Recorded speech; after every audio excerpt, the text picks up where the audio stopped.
تو پیارے بھائی اور بہن، اب ہم باب 45 پہ غور کریں گے، اور پہلی بات جو ہم یہ باب میں دیکھتے ہیں وہ یہ ہے کہ یوسف اپنے آپ کو ان کے بھائیوں پہ ظاہر کرتے ہیں۔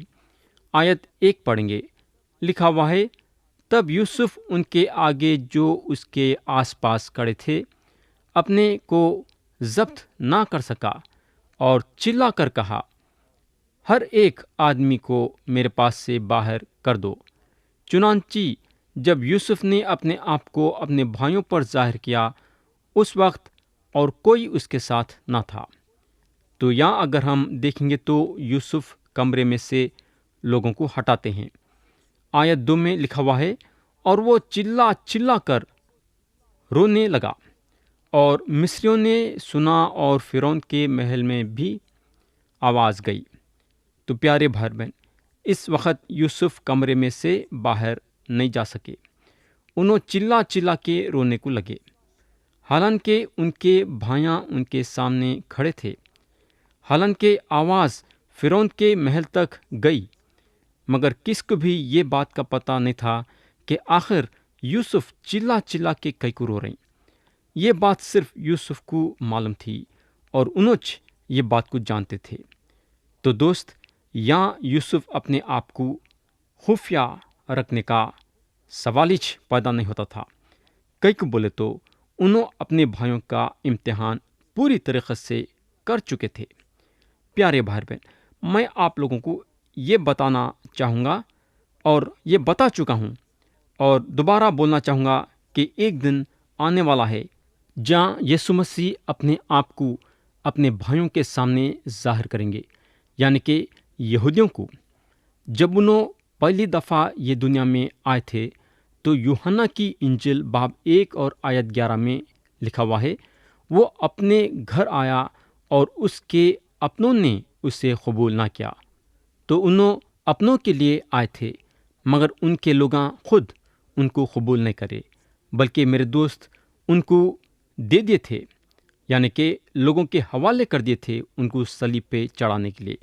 مگر یہ پکی بات ہے کہ دوبارہ جب انہوں آئیں گے تو اپنے آپ کو اپنوں پہ ظاہر کریں گے، اور اس میں سے ایک ان سے یہ بولیں گا، یہ آپ کے ہاتھ میں یہ زخمہ کہاں سے آئے ہیں؟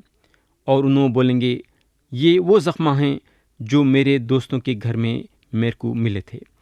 تو بولنے کا مطلب یہ ہے کہ یسوع مسیح اپنے آپ کو اپنے بھائیوں پہ ظاہر کریں گے۔ اگر ہم زکریا کے کتاب میں دیکھیں گے تو خدا کا کلام باب 13 اور آیت 6 میں بتاتا ہے، جہاں لکھا ہوا ہے، تیری چھاتی پر یہ زخم کیسے ہیں؟ تو وہ جواب دے گا، یہ وہ زخم ہیں جو میرے دوستوں کے گھر میں لگے۔ اور زکریا کے باب 13 اور آیت 1 میں لکھا ہوا ہے، اس روز گناہ اور ناپاکی دھونے کو داؤد کے گھرانے اور یروشلم کے باشندوں کے لیے ایک سوتا پھوٹ نکلے گا۔ تو میرے بھائی، یہ گھرانے کے درمیان رہیں گا، یعنی کہ یسوع مسیح اور ان کے بھائیوں کے بیچ میں جو یہودیاں ہیں۔ تو یہاں یوسف کا اپنے بھائیوں کے سامنے ظاہر کرنا ہم کو یہ بتاتا ہے کہ وہ دن کیسا رہیں گا جب یسوع مسیح اپنے آپ کو ظاہر کریں گے۔ تو یہاں اگر ہم دیکھیں گے تو ہم کو معلوم ہوگا کہ یوسف اتنے جذبات میں آ جاتے ہیں کہ انہوں رونے سے اپنے آپ کو نہیں روک سکتے ہیں۔ کلام بتاتا ہے کہ یوسف کی رونے کی آواز فرعون کے محل میں پہنچی، اور فرعون کے گھرانے کو اس بات کا پتہ نہیں چل رہا ہے کہ یوسف کس وجہ سے رو رہے ہیں، اور یوسف کے گھر میں ایسی کیا بات ہو رہی ہے۔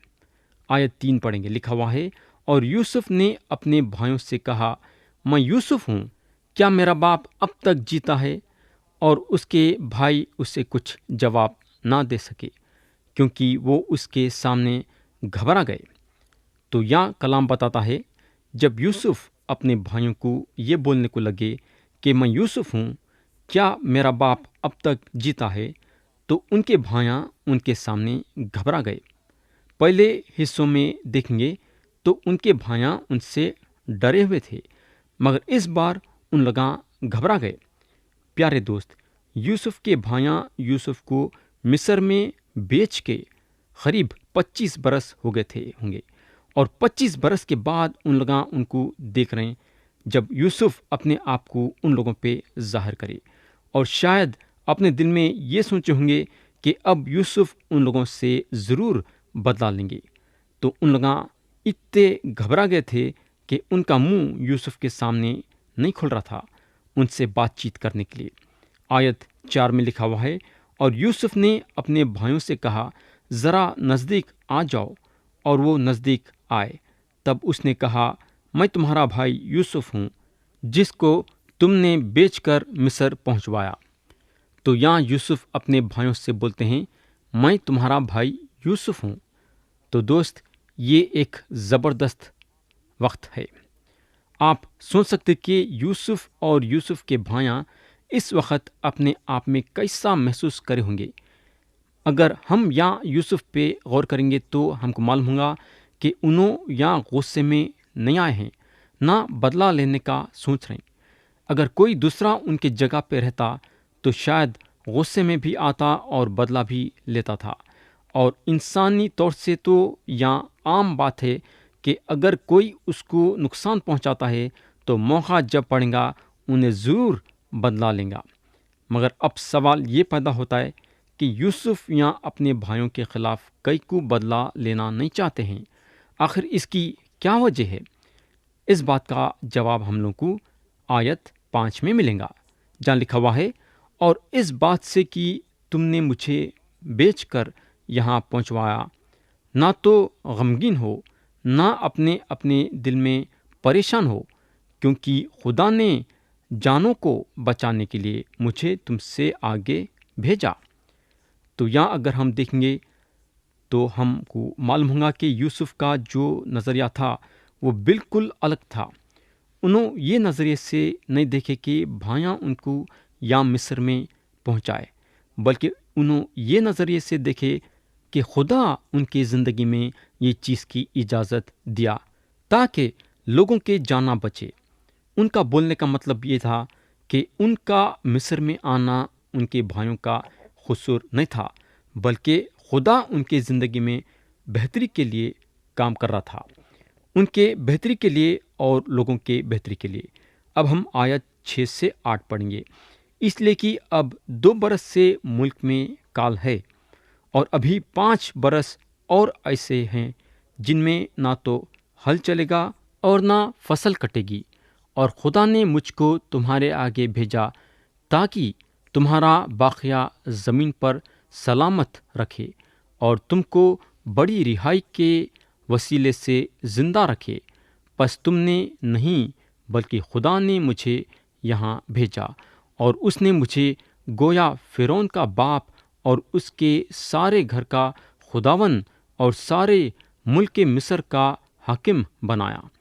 پیارے بھائی اور بہن، تھوڑی دیر کے لیے سمجھو کہ اگر آپ اپنی زندگی میں خدا کو بڑا کام کرتے ہوئے دیکھیں تو کیا آپ دوسروں پہ غصے میں آئیں گے یا پھر بدلہ لینا چاہیں گے؟ کیا میں نہیں سمجھتا ہوں کہ ہم ایسا کام کریں گے۔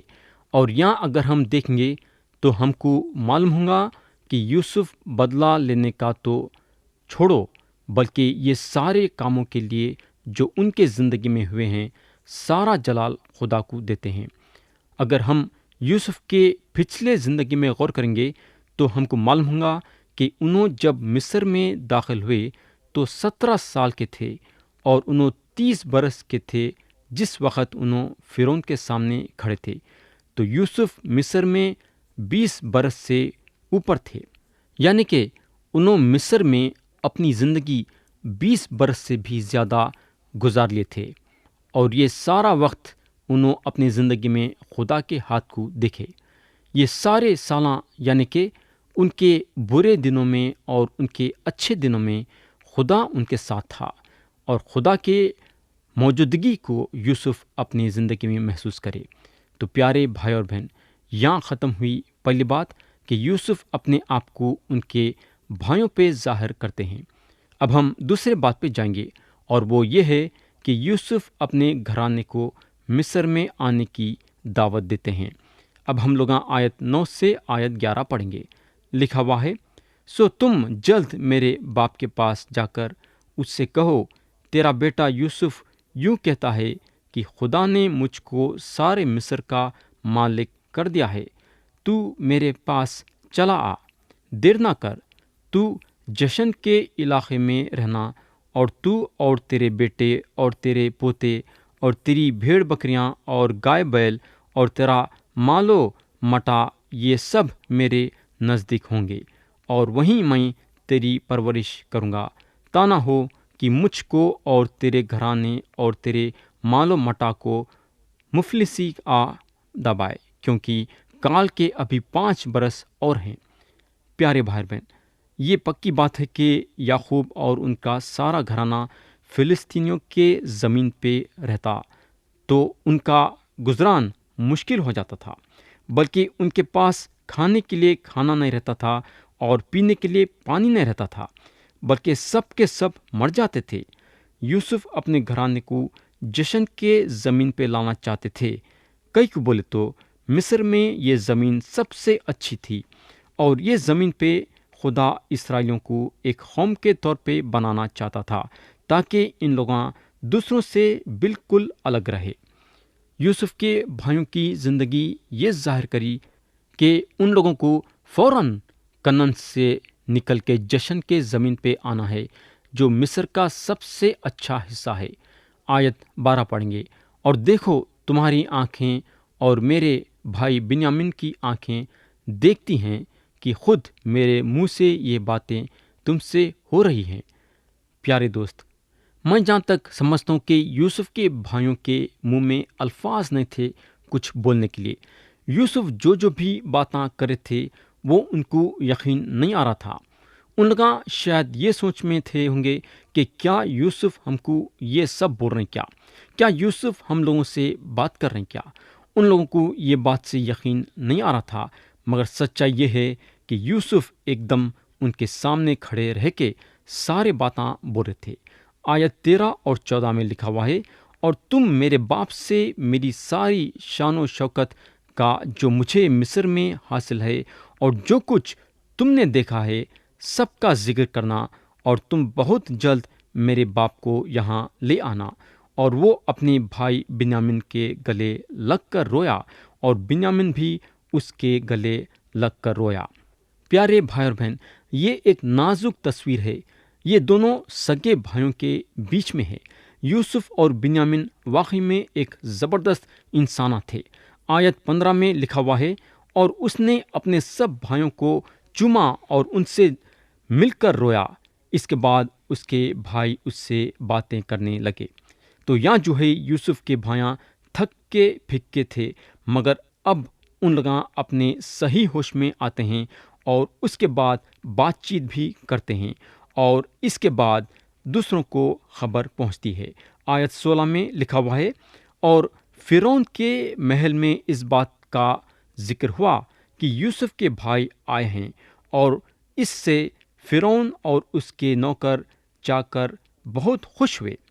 تو پیارے بھائی بہن، یوسف کے گھر میں یہ گڑبڑی ہو رہی تھی، اور لوگ یہ گڑبڑی کو سن رہے تھے۔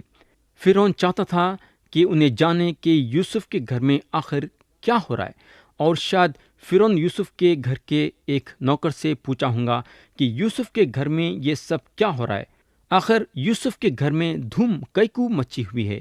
تو نوکر فرعون کو بولا ہوگا، کنعان سے جو 11 لوگ آئے تھے اناج لینے کے لیے، وہ یوسف کے بھائیاں ہیں۔ یہ بات سن کے فرعون خوش ہوا ہوگا، بلکہ خوش ہوا۔ اب ہم آیت 17 سے آیت 28 جو کہ یہ باب کی آخری آیت ہے پڑھیں گے۔ اور فرعون نے یوسف سے کہا کہ اپنے بھائیوں سے کہے، تم یہ کام کرو کہ اپنے جانوروں کو لاد کر ملک کنعان کو چلے جاؤ، اور اپنے باپ کو اور اپنے اپنے گھرانے کو لے کر میرے پاس آ جاؤ، اور جو کچھ ملک مصر میں اچھے سے اچھا ہے وہ میں تم کو دوں گا، اور تم اس ملک کی عمدہ عمدہ چیزیں کھانا۔ تجھے حکم مل گیا ہے کہ ان سے کہے، تم یہ کرو کہ اپنے بال بچوں اور اپنی بیویوں کے لیے ملک مصر سے اپنے ساتھ گاڑیاں لے جاؤ، اور اپنے باپ کو بھی ساتھ لے کر چلے آؤ، اور اپنے اسباب کا کچھ افسوس نہ کرنا، کیونکہ ملک مصر کی سب اچھی چیزیں تمہارے لیے ہیں۔ اور اسرائیل کے بیٹوں نے ایسا ہی کیا، اور یوسف نے فرعون کے حکم کے مطابق ان کو گاڑیاں دیں اور زاد راہ بھی دیا، اور اس نے ان میں سے ہر ایک کو ایک ایک جوڑا کپڑا دیا، لیکن بنیامین کو چاندی کے 300 سکے اور 5 جوڑے کپڑے دیے۔ اور اپنے باپ کے لیے اس نے یہ چیزیں بھیجی، یعنی 10 گدھے جو مصر کی اچھی چیزوں سے لدے ہوئے تھے، اور 10 گدھیاں جو اس کے باپ کے راستے کے لیے غلہ اور روٹی اور زاد راہ سے لدی ہوئی تھیں۔ چنانچہ اس نے اپنے بھائیوں کو روانہ کیا، اور وہ چل پڑے، اور اس نے ان سے کہا، دیکھنا کہیں راستے میں تم جھگڑا نہ کرنا۔ اور وہ مصر سے روانہ ہوئے اور ملک کنعان میں اپنے باپ یعقوب کے پاس پہنچے، اور اس سے کہا، یوسف اب تک جیتا ہے، اور وہی سارے ملک مصر کا حاکم ہے۔ اور یعقوب کا دل دھک سے رہ گیا، کیونکہ اس نے ان کا یقین نہ کیا۔ تب انہوں نے اس سے وہ سب باتیں جو یوسف نے ان سے کہی تھیں بتائیں، اور جب ان کے باپ یعقوب نے وہ گاڑیاں دیکھیں جو یوسف نے اس کے لانے کو بھیجی تھیں، تب اس کی جان میں جان آئی، اور اسرائیل کہنے لگا، یہ بس ہے کہ میرا بیٹا یوسف اب تک جیتا ہے، میں اپنے مرنے سے پیشتر جا کر اسے دیکھ تو لوں گا۔ تو پیارے بھائی اور بہن، یہ سارے آیتوں کے ذریعے سے ہمارے سامنے ایک زبردست نظریہ ہے۔ یوسف کا زندہ رہنا یعقوب کو ابھارا مصر کو جانے کے لیے۔ کیا آپ سمجھتے ہیں کہ یعقوب مصر کو جا رہے تھے ہمیشہ کے لیے مصر میں رہنے کے لیے؟ نہیں میرے دوست، نہیں، یہ بات نہیں تھی۔ انہوں مصر کو جا رہے تھے اپنے بیٹے یوسف کو دیکھنے کے لیے، جو اتنے سالوں سے ان کے آنکھوں سے بچھڑے ہوئے تھے۔ انہوں تھوڑے سے عرصوں کے لیے مصر جا رہے تھے، تاکہ تھوڑے دن یوسف کے ساتھ گزارے اور پھر واپس کنعان کو آ جائے۔ انہوں یہ خواہت کہ 5 برس مصر میں گزارنا چاہتے تھے، اور اس کے بعد کنعان کو واپس آنا چاہتے تھے۔ میں یقین کرتا ہوں کہ یعقوب کے دل و دماغ میں یہ بات ضرور تھی، مگر ہم کو معلوم ہونا چاہیے کہ یعقوب کنعان کو زندہ نہیں لوٹے، بلکہ ان کا صرف جسم آیا۔ ان کی موت مصر میں ہو گئی، مگر ان کی موت کنعان میں ہوئی۔